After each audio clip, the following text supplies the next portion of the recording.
and welcome back to another episode of The Book Stop. I'm your host Jen, and I'm very excited to talk about today's episode. But before we begin, there will be spoilers as we talk about major events that unfold within the story. In addition, each episode will have a list of trigger warnings in the description. Be sure to follow the podcast on Instagram at The Book Stop Podcast, and show your support on Patreon for early access to episodes and other additional content. And welcome back to another episode of The Book Stop. And today, on this spooky season, we have Patrick back. Hello. With another spooky book. What book did you bring and why'd you bring it? Salem's Lot by Stephen King. I brought it because I feel like it is a very run-of-the-mill kind of vampire monster story that is such appropriate for the Halloween season. You can't go wrong with a classic monster tale. Absolutely. Before we even get into it, we're going to play a game. Okay. You are going to summarize this book in 30 seconds. I would summarize it as author comes home to his childhood hometown to finish a book that he's writing on and to take care of some childhood trauma.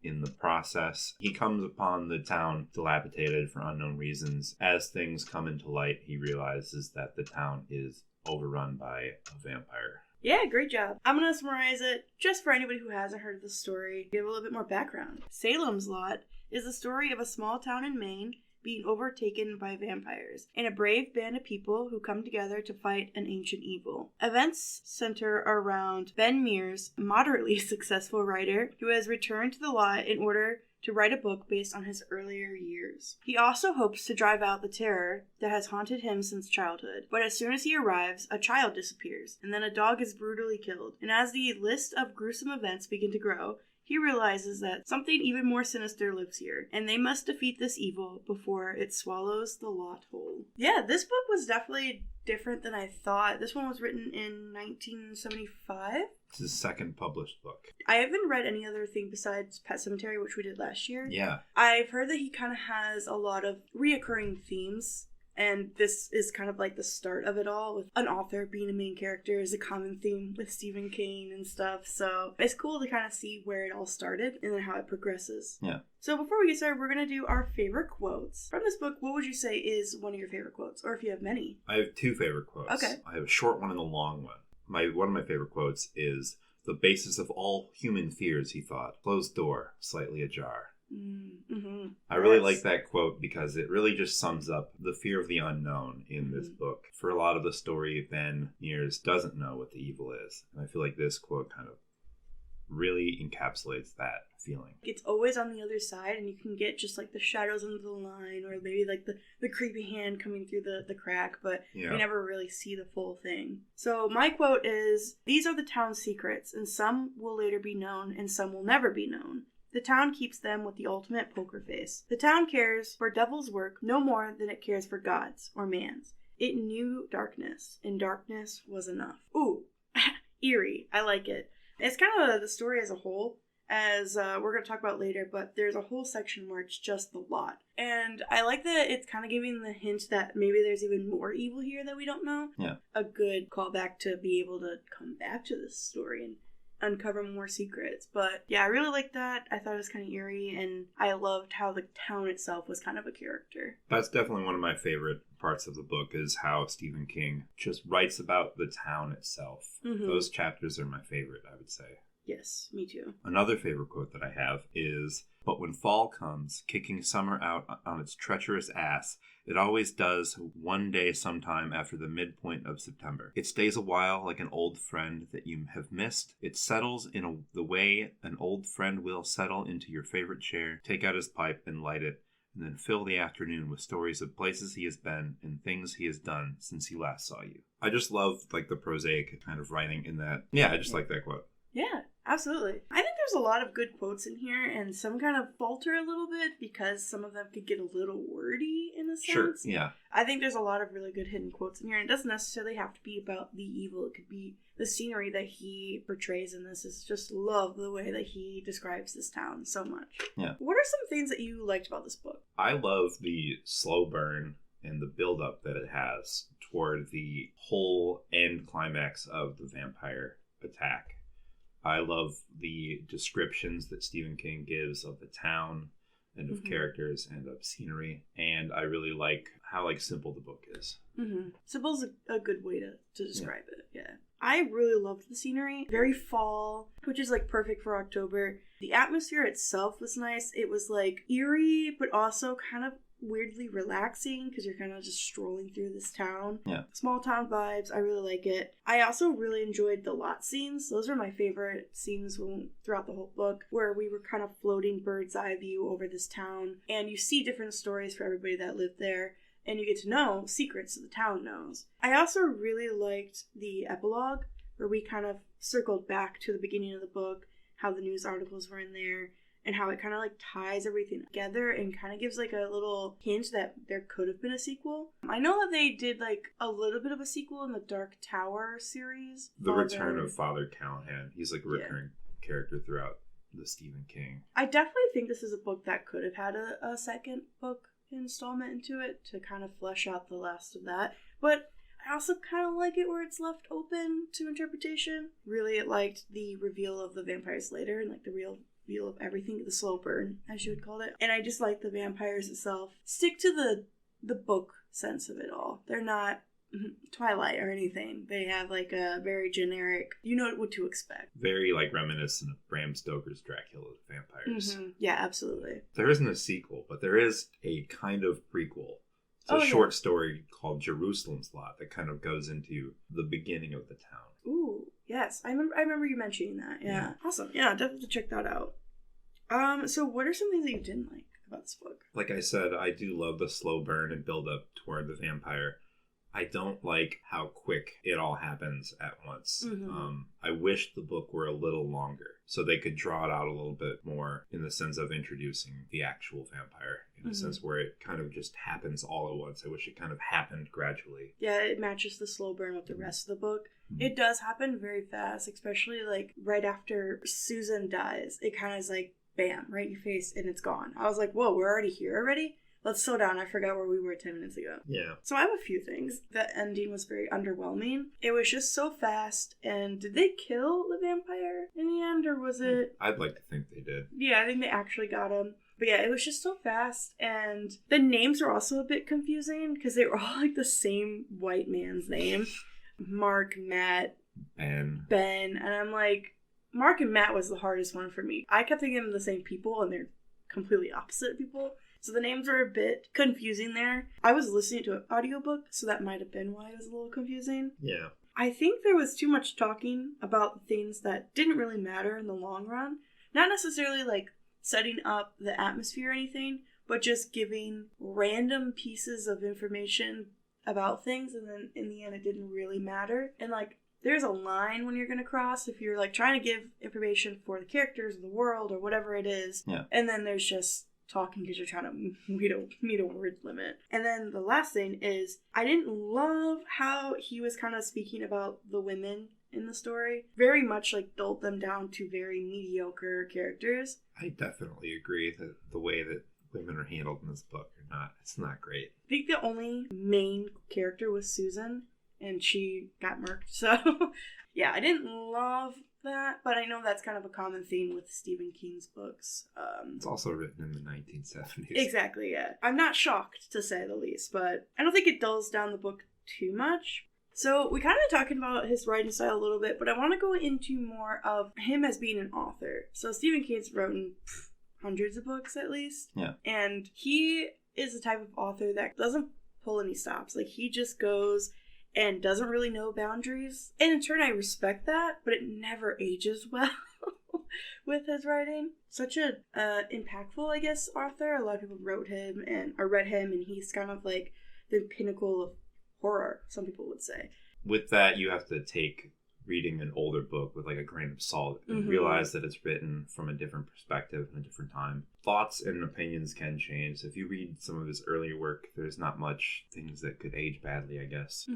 But I get that. Every author can have a progression of their style. It's hard because I'm sure the writing that we have nowadays, in a few years, decade or so, it's also not going to age well. It's like what you said, the style that people write it changes over the years, so it might not get perceived as well as it did then. And I'm sure there were circles that didn't perceive it well then either. Mm-hmm. Yeah, for Just sure. didn't have a lot of the voice. Yeah, and I really like the inspiration. So I read Haunting of Hill House. I opened the book, and that was the first page, was the first page of Haunting of Hill House. Looked at the cover, and I was like, hold on, am I reading the book again? So you really see that with the Marston house, which was another thing I really liked. How the Marston house was always just peeking in the background. Yeah. He had made mention multiple times in multiple different places that the Marston house was always within view from where they were, and it was always just mentioned. And I know this is the core of Ben's childhood trauma, which we won't get too much into, but it's very interesting that this was kind of the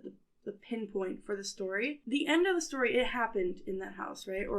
Yeah, and it started and ended with this house. So I loved how we kind of circled back to it. I could sense the inspiration for it with the way that he described the house. Definitely. I like the house as a character itself too. Mm-hmm. It kind of gives this ancient feeling that kind of mirrors with like the vampires of the story. It's something that's always been there, something that has an institution and like roots there that won't go. Yeah, Ben kind of facing his fears, going to this house, trying to figure out why it has such a hold on him. With him being an adult, he still fears this house as much as he did when he was a child. Yeah. Which is another kind of theme throughout, is that the progression of fear from children to adults, it doesn't necessarily equal to maturity. Some people still get as fearful as a child, but some children can just take that fear and run with it. It does shape them as people as they grow up. It does interfere. I think if the things that didn't happen to Ben as they did as a child, don't think he would have been able to conquer what he does at the end of this book. Yes.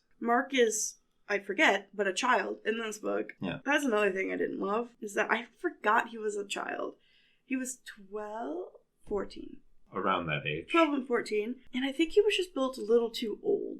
He was just hanging out with all these adults, and I kind of just forgot he was a kid. Plus, we see that little, glimpse into the future with him growing up and probably going to become a vampire hunter or something, which would have been so cool. A sequel with him being a vampire hunter. I think with the progression of fear that Mark will eventually kind of learn to almost embrace it, because he kind of dealt with fears that were supernatural. Yeah. So it's going to affect him in a different way, and I really want to know how it does. I think a second book about Mark would be perfect. It's a little late now. It's not that late. Stephen King wrote a sequel to The Shining in 2012 or something. Really? So who would you say in this one is your favorite character? I think Mark is my favorite character.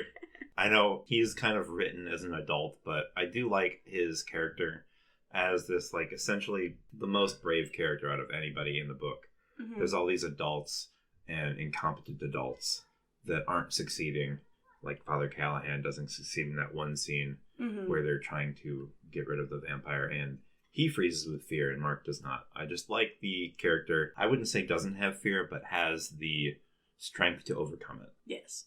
Which is crazy because he is the youngest, but I feel like children's imagination is just so strong that maybe he's kind of playing into that. Yeah. And thinking, maybe this is not real and I'm just imagining it, or whatever he does to kind of get through it. Yeah, he's absolutely a vital character in this, which I was kind of sad that he didn't come into much later in the story. I wish we would have saw a POV of Mark a little bit, since he was so important to the story in the end. There was that scene with him and the bully, of That's him true. overcoming that, which kind of sets up his role as an overcomer. Yeah, that's true. I forgot, it's so short. I wish it was more, though. I said that my favorite was Matt. He wanted to help people. I really liked his teacher vibes. We love a scholar. He had a lot of connections to the town. He knew a lot of people. His scene where he was helping Mike, who turned out to be the first vampire that we really encounter. I think Matt and Mark could have had a scene together where we kind of just barely glimpsed them interacting. Yeah. But maybe they go to different schools, So, yeah, I really liked Matt. Sad for his ending, but had to happen, I guess. Yeah. A lot of characters died. Now that I'm thinking about it, a lot of characters died. Yeah, a lot of them did. Whether that be turning into a vampire or just straight up dying. But again, I think that's kind of cool though, where we get that kind of sacrifice, I guess, because a lot of authors cling to their characters and don't want to that sacrifice. Like if you were pulling from Twilight again, Stephanie Meyer was like, I don't want to kill off my characters because what if I want to revisit them? And Stephen King's like, no, get rid of them. I don't want to have to revisit again. Because then, just make new characters. Yeah, so I want to take a second here to shout out the Patreon subscribers. So thank you to Nick W., Ashley A., Bree P., and Lulu. I appreciate your guys' support. It means a lot to me. Doing this is just, something for fun, and I'm glad that at least 4 people are listening. If you guys want to be part of the Patreon shout out, head over to Patreon and subscribe today. Next thing we'll talk about, so horror books in general. Do you find them spooky? A little scary? I wouldn't say scary. I would say spooky in the sense of they give me this small adrenaline rush of feeling of suspense when I'm reading them. I'm not one to lock it away when it's too scary. I just love the feeling of slight suspense. I feel like in a horror book, it's not really science fiction, it's not really fantasy. It's fiction that really doesn't have too many rules. I'm not really into horror. This is kind of my first really step into something that was kind of a little spooky. And I read Haunted of Hill House, and that was proclaimed to be the scariest book in its generation. I think it was the terminology. I had said that I don't really understand the perspective of horror books being scary. I understand disturbing and gory, but I didn't really understand how a book can be scary. Visuals, movies and TV shows. Yeah. Obviously, you got the music, you got the visuals, everything there, and you kind of make it up in your head that it's a little bit scary. But in books where it's just you and your thoughts, I don't know. I just don't see it. Thoughts can be scary. That's true. I guess it's depending on the person. Depending on the person and depending on the book. Yeah. What scene do you think was kind of the spookiest for you? That's a good question. I wouldn't say there's a particular scene that I think is the spookiest. I feel the build-up toward what you don't know is the spookiest thing for me. And the scenes within the house when they're trying to kill the vampire, I feel are very scary. At that one end where Mark and Ben are in the basement and they're, let's move that dresser or whatever furniture it was, and they move it, and then there's a hole in the wall. I feel those scenes are the scariest. Building up to something that you don't know what it is yet, when it culminates in that one mighty fight with the vampire, I feel those are the scariest. Absolutely, I agree. The build-up itself. In the beginning, I feel you kind of have that suspense because you know it's a horror book, and you're just finding every little detail where it gives off of, this is what's going to happen. Yes. It does kind of go a little too far where you kind of lose yourself and you're like, oh, it's not even scary. And then it kind of picks up again. Yeah, absolutely. I agree. The unknown, because we didn't really know anything about it. Anything, really. Kind of just thrown in. Yeah. I think the spookiest scene for me was when Danny was knocking on the window. And he was like, let me in. Yeah, that scene was a bit creepy. I also think one of the scariest scenes is in the junkyard when we first see Straker. And he appears behind Dud Rogers in the dump when he's killing rats. I feel is very spooky. It's very ominous. Yeah. It's kind of, it gives a little foretelling almost, where all of these rats are dying and then Straker's just standing behind someone that is killing them. A nod to him being the mastermind behind all the vampires a little bit. So who would you say in this one is your favorite relationship? I really like the relationship between Ben and Matt. Yes. I love when Ben comes into town, he really isn't connecting with anyone on a pure friendship level. I mean, he meets Susan in the park and they develop a romantic relationship, but his first platonic, almost understanding relationship that he has is with Matt. And it's so interesting how they just click so well from being from such different walks of life. Very much a father-son kind of relationship. And they were the first ones to kind of fall into Barlow's trap. And they only had each other to kind of listen to. And, obviously Susan was there, but she had her own thing. I said my favorite was Ben and Mark. Just because they're connected. The way they're connected is just so tragic. Yeah. They're just connected by the trauma and tragedy that happened in here. And we get a little bit of a glimpse of them in the beginning of the book. And then we see them towards the end together. I think they're going to develop the same relationship that Ben and Matt had almost. Where he's kind of leading him. And again, I think another book would be awesome where Ben has to kind of pull him back and be like, no, this isn't you. You can't be consumed by this. I'm gonna have to start writing this book. Steven, I know you're listening. But yeah, no, I really like their relationship, which there's not a ton with them, but I think Ben is gonna end up being that father figure for him. Well, he's gonna need it. Both of his parents. Oh, true. Yeah.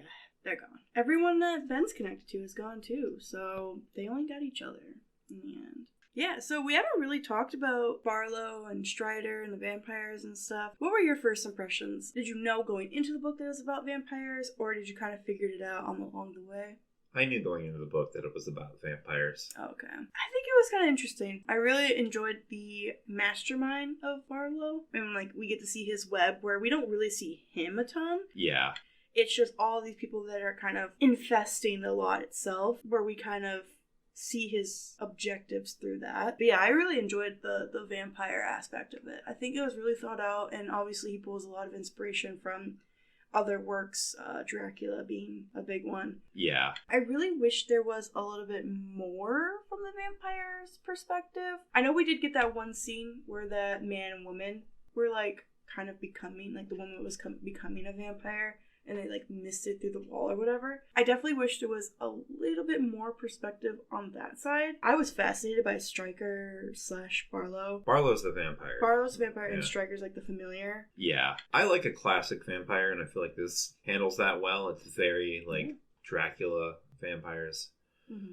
Very, like, by-the-book vampire. And I like that it didn't really take any, like, liberties with that monster, and didn't add anything, like, oh, here's a new thing that vampires do. Sparkle. Sparkle, sure. If you know about vampires, you know how to stop them. But it was kind of cool because I also learned a lot about vampires that I didn't know a lot about. So speaking of learning about vampires, I want to play a little game. Yes. So I have a game where we are going to discuss some, I guess you'd call them stereotypes of vampires. There's a lot of classic stereotypes for vampires, but the book doesn't use all of them. I'm just going to give you a stereotype and you just tell me if it's in the book or if it's not in the book. Okay. No cheating. So we'll start with the classic, drinks blood. It is in the book. It is. I don't think it was heavily, like, sought after, I guess. I think they were more focused on turning people than really, like, thirsty. So, right. Sparkle. No. That would have changed the whole perspective of this book, I think. Cannot enter unless invited. Yes. Yes. Pale, sickly skin. No. No. Cross used as protection. Yes. That was a funny scene where, was it Ben to Susan, where it's like, do you have a cross? And she's like, no. Mm-hmm. And then she had to go get one from someone else. Sleeps in coffins. Yes. Yes. I was surprised. Very surprised they put that one in. But it makes sense. Casts no reflections in mirrors. I don't think that one's in there. It is, yeah. That's what the scene where the woman and the man were misting through the door. Oh, she turned to look in the mirror and made a comment of not seeing her reflection. Can read minds. No. I don't think there was any kind of super power going on with them. There's, like, the vampire's seduction where they can, like, kind of control minds, I guess, if you, like, look them in the eye. Cannot enter holy grounds.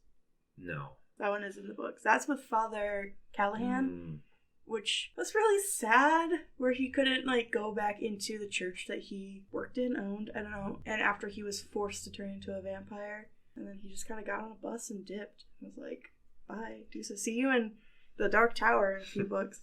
Can turn into bats. No. Again, would have been so funny. It would have been really funny. Vulnerable to sunlight. Yes. Immortal. Yes. And superhuman speed. No. Where's that one from?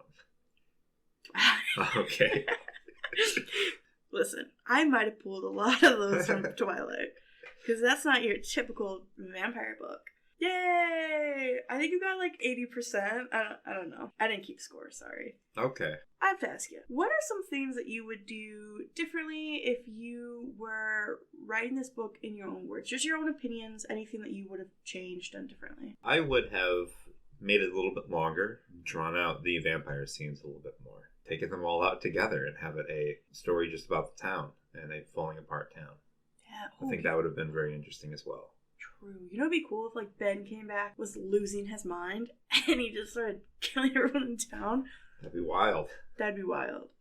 I just said that I wish there was more perspective of the vampire history on that, too. I think that was one thing that was kind of lacking, was that we didn't really get to see maybe, like, an origin story. Because this guy is, like, what, thousands of years old? Yeah. I think Barlow being the antagonist of the story, we don't really see a ton of him.